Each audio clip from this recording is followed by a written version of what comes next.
اس وقت chairman Pakistan Peoples party اور فورن minister Bilawal Bhutto Zardari صاحب US کی وزٹ پہ ہیں. بڑی اہم ان کی ملاقاتیں ہوئی ہیں. جو لوگ پچھلی نالائق حکومت نااہل حکومت کو فون تک نہیں کرتے تھے، ان کے ساتھ تعلقات نہیں رکھنا چاہتے تھے، آج آپ کے ساتھ وہ میٹنگز کر رہے ہیں. ہماری اس حکومت کی اتحادی حکومت کی بھرپور کوشش ہے کہ ہم ہمارے جو دوست ہمارے جو ساتھی تھے جن کے ساتھ ہمارے پچھلی حکومت میں تعلقات خراب ہوئے ان کو ہم دوبارہ بحال کریں، ان سے ملاقاتیں کریں.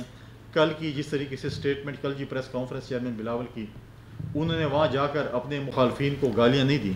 انہوں نے وہاں جا کر یہ نہیں کہا کہ میں جو ہے ان کو جو ہے اے سی، جس طرح ماضی میں عمران خان صاحب گئے تو امریکہ میں کہتے ہیں میں اپنے مخالفین کو اے سی نہیں دوں گا، پنکھے نہیں دوں گا. ہم نے وہاں پر جا کر ایز اے اسٹیٹس مین کا رول پلے کیا.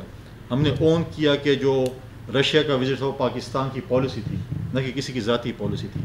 ہم نے وہاں پر جا کر اپنے اپوزیشن کو وہاں پر جا کے ہم نے اپنا تماشا نہیں بنایا، اپوزیشن کو ہم نے گالیاں نہیں دی، بلکہ ہم نے ایک ذمہ وارانہ پارٹی کا رول پلے کیا، ذمہ وارانہ فورن افیئر کے جو منسٹر کا رول پلے کیا، اور انشاءاللہ ہم مستقبل بھی کرتے رہیں گے.